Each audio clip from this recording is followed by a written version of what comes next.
Seches Bava Kamma Daf Hey contains two primary sugyas. First, the Gemara is concluding its discussion of the three Mishnais and Brises listing types of Ovis Nazikin. We had our Mishnah that had 4, Rav Oshi's Brisa that had 13, and Reb Chia's that had 24. And the Gemara is explaining why the ones that had fewer did not list the ones that are on the longer lists. Then we will explain why there's a number written in each of them and what is left out of them. And then we'll go to the next sugya, which is analyzing our Mishnah, which said that you can't learn any of the 4 Nezikin, the 4 Avos Nezikin out of each other. What did the Mishnah mean? Why can't you learn them out of each other? Let's begin. The Gemara is in the middle of discussing why Rav Oshia and his brisa of 13 Avos Nezikin did not mention the 11 that Rabbi Chia mentioned in his list of 24. So the Gemara said the rule is he didn't want to mention anything which is knas. He only mentioned things which is mamain, by which we mean mamain is where you are paying restitution. You took or you damage or you ruin someone else's property, so you have to make whole what he is missing. Knas is punitive. It's not something that you're paying back that you took away from him. It is a punishment. It is penalizing the person in order to make sure that he doesn't do it again, or for whatever other reason the knas exists. So the Gemara says we only mention things that are restitution, not things which are punitive. So the Gemara is working through the list of things that appear to be that they are restitution, and they're still left off for Rabbi Oshia's list. So we're talking about Eidim Zaymimin. Eidim Zaymimin is where 2 witnesses come and they testify against someone, and they're testifying falsely, and they end up getting caught because someone else says you weren't there at the time. So the halacha is we believe the second Eidim and not the first Eidim, and they have to pay whatever they had planned with their false testimony to make the person they were testifying about owe to someone else. So the Gemara says that is restitution, that they intended to make that person pay that. He would have lost the money, so they're paying that back to him. Now, it could also be considered to be knas because the person never actually lost the money. It's just that they tried to make him lose the money, and therefore it's punitive in a sense. But the Gemara is assuming now that it's not. So the Gemara answers that this Bryce or Reb Chia holds like Rabbi Akiva, who says that it is punitive. Eidim Zaymin having to pay is punitive. It's not restitution because nothing was actually lost. And how do you see that it's punitive? Generally, the rule with Knas is that if you admit to it, you don't have to pay it. Now, how could you admit to being an Eid Zaymin? So Rabbi Akiva brings that halacha. Rabbi Akiva says that if his Eidim Zaymin are found to be Zaymin, but they did not get brought in court to the point at which they actually have to pay, then they go run away and they go to a different court, and there they admit that they were found to be Zaymin and they have to pay. There they become putter from having to pay that, and that's really knas. And therefore we see that Rabbi Akiva holds that Eidim Zaymin having to pay is also called a knas. And since Rabbi Oshia holds like Rabbi Akiva, that's why he left it out of his list. Now the Gemara says if he holds like Rabbi Akiva, then there's a different problem, and that's that Rabbi Akiva holds that there was a split halacha in shor. The shor who's mazik a person as a keren is different than the shor who's mazik an animal as a keren. A shor that attacks violently another animal, you only have to pay nezik shal. You only have to pay chatzi nezik half the damages the first 3 times. On the other hand, if he attacks a person, you have to pay nezik shal. So therefore, since the halachas are different, for holding like Rabbi Akiva, you should have listed shor twice. How come Rashi only listed it once? So the Gemara answers that Rabbi Akiva already pulled his punch on that halacha. That's the expression the Gemara uses. He retracted part of his halacha, and he said even though an ox who attacks a human pays nezek shalim, even though he's a tam, that's not min ha'aliyah. Generally, the halacha of a muad, where you pay nezek shalim for keren, is that you pay even greater than the value of the ox itself. That, however, halacha does not apply to a keren who's paying for an attack on a human. Although he does pay nezek shalim, he doesn't pay minali. It's limited to the value of the ox. Now, if the value of the ox is half of the damages that he caused, he'll end up only having to pay half because it's limited to the value of the ox. Therefore, Rabbi Akiva's halacha is not always true. It doesn't always work out that an ox that gores a person has to pay nezek shalim. Sometimes he only has to pay half nezek, and therefore it doesn't get a separate category of these halachas. Okay, so that rounds out the discussion of Eidim Zaymimin. Next item on the list that the Gemara asks about is Einis Mefata and Meitzi Shemra. All of those is where a man either rapes a woman, seduces her, or accuses her of infidelity. All these cause her all kinds of loss and suffering, and he has to pay for the suffering. The 5 types of payment for suffering that he incurs. Now the Gemara asks, one of those things is there's a number of those things are restitution. He has to pay for her doctor bills. He has to pay for her embarrassment, the pain. All these things are restitution for a loss that he caused her. So those should be listed. They're not knas. So the Gemara goes through the various items one at a time and shows that each one is either mentioned or it's not relevant.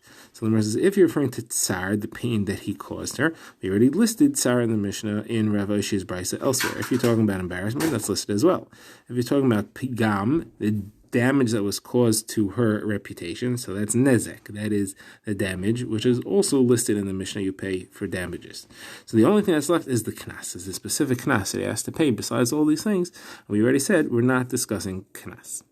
Okay, next item that the Gemara asks why it's not mentioned in Rav Oshi's Brisa are three things: metame, midameh, and menasech. Metame is where you metame somebody's truma food so that he can't eat it, it becomes valueless. Midameh is where you mix chulin into truma so that it's devalued.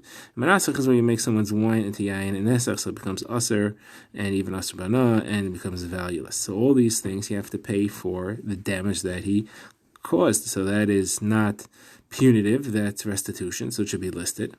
So Gemara answers, none of these are damage which is visible. If you look at what was destroyed, it looks just the same before as it does after. And therefore it's what's called hezek she'ein nicker. It's an invisible damage. And there's a machlekes and shas whether such a thing qualifies as a damage or not. Now, either way you want to learn, it can't be listed in this brisa. That's because if it is a real damage, so we already mentioned damages in the brisa, and that's why we're not going to mention it again. If it's not a real damage, if hezek she'ein nicker is not a real damage, so what are you paying for? It must be punitive because you're not making restitution on anything. If it's punitive, then it's knas. And knas we don't plan on mentioning again, as we said.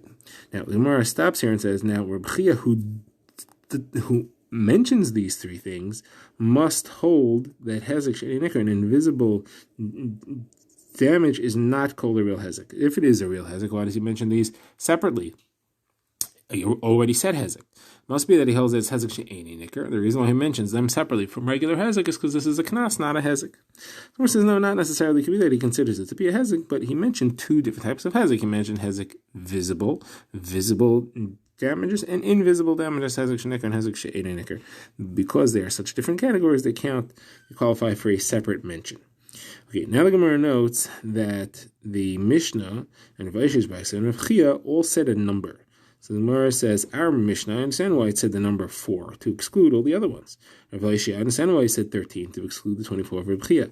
Well, why did Rav Chia give a number 24? Usually when you give a number, you're excluding something, but he gave the complete list. So Gemara says, no, there are two things that he's excluding that he didn't want to mention. One is where you tattle on someone to the authorities. You snitch on him and cause him to lose money because they come after him, not obviously for something deserved.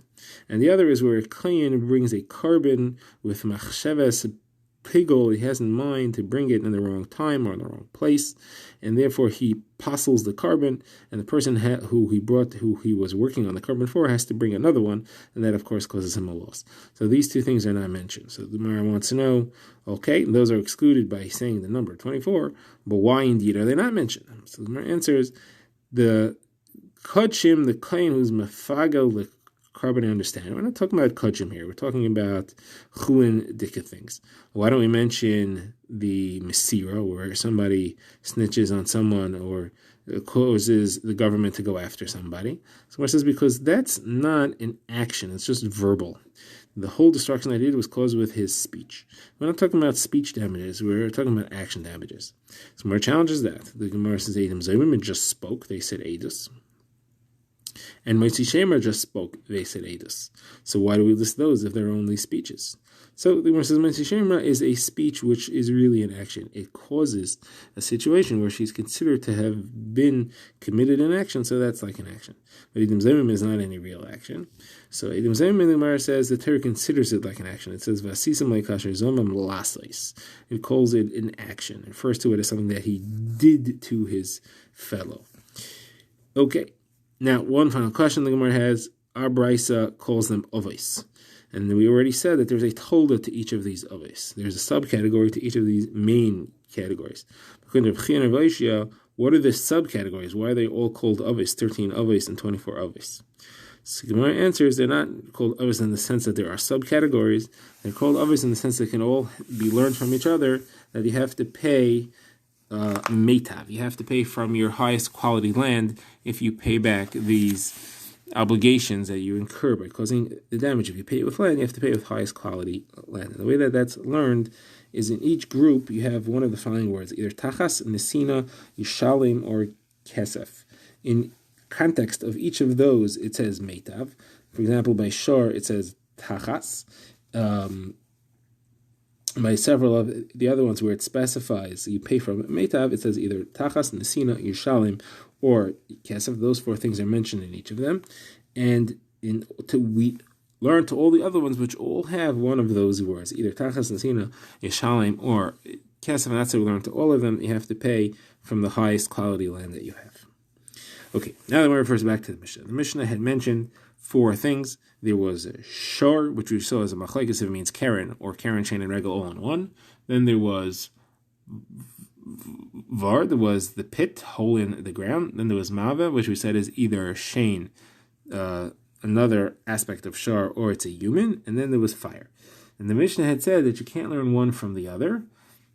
We first said, we had a whole discussion previously why you can't learn shor from Maveh and Maveh from Shar. The Gemara said both of them are living, and you can't learn Aish from them because Aish is not living. And we said that all those three move, you can't learn. If you would have those three, you can't learn the bar from them. And that's why the Torah has to mention all of them. Now, the Gemara explains what the Mishnah means. The Mishnah meant that you can't learn one from the other, and that you can't learn each from the ones before. Now, the Gemara points out the way the Mishnah set it up is if you had shor and maveh, you couldn't learn aish from them. And if you had those three, you couldn't learn bar from them.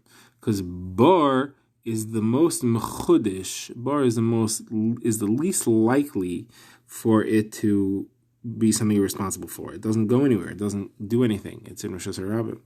So the Gemara says, once the Torah tells me that you're chayiv even for the bar, I could learn, together with any of the other three, I could learn all the other ones out of it. If you put those two together, you could learn from all of them.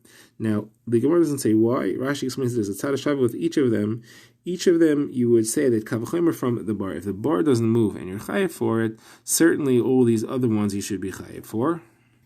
For each of them, you would have a pircha. You would say, no, maybe bar is different because it is created as a damager. Its only purpose from the beginning, from the moment it's made, it already causes a damage. Maybe that's the reason. But all the other ones would be a yechiach. All the other ones would show that that can't be the reason. And therefore, you have that kavachomer, you can learn out of each of them. And for each of the other ones, whether you're talking about Shane, Regel, Aish, Adam, any of those, they each have a reason that they are stricter. For example, Shar has Hana, Regel is Shchiach. And for each of them, you would think not to learn from it, but the bar doesn't have any of them. So bar is a chiach that each of them is not the reason. So anything put together with bar, you can learn that the tzad hashavah shebahen is that they cause damages, and you have to watch them. And therefore I could learn to all of the other things. The exception is Karen. I wouldn't be able to learn Karen out of any of the other ones, even with var thrown in there, because Karen is different than all of them. Because Karen is not a muad mitchila, so it doesn't pay full damages from the beginning. It starts off as a tam. Now, the Gemara points out there is an opinion that Karen is worse than the other ones, because Karen is kavanose lahazik. More likely, it's intending to cause destruction. It's more likely you should be chayav for that. According to that opinion, Karen is more likely to be chayav than the other one. Certainly, I could learn Karen from any of the other ones. So now the Gemara asks, if I could have learned them all out from bar and one of the other ones, why are each one specified? So the Gemara answer is each one is specified because each one has its own halacha. Karen is not a muad right away. The first three times it's only tam, and it pays chatzi nezek migufay. So that's why that had to be singled out. Shane and Regel both have to be singled out because Shane and Regel you don't pay for in Rishus Harabim. Shane and Regel is only in private property that they cause destruction. That's where you're chayav for them. If they're in the street, you're not chayav for them. Bar has a special halacha that a keli that breaks in the bar, you don't have to pay for that. Only for an animal that falls in there. Now, Limor points out, Rabbi Yehuda holds that you do need to pay for a kli that falls into a bar. So the Gemara says that for him, the special halacha of the bar is that a person that falls into the bar you don't have to pay for his damages because he's supposed to watch where he's going. Now, person, the reason why he's mentioned is because he has to pay for 4 things besides 4. Nezek has to pay Tzar, Ripoy, Sheves, and Vleishes. Now, fire is listed separately because fire, if it burns something hidden, that is, let's say it burns a haystack and something was hidden in the haystack, you don't have to pay for that haystack. That's according to most opinions. Rabbi Yehuda holds you do have to pay for it. So according to him, the special halacha would be that you're chayav for even if it just singed something that doesn't really burn, such as fields or rocks, causes destruction without actually burning them, you have to pay for those anyway. And that would be the chiddush of Eish.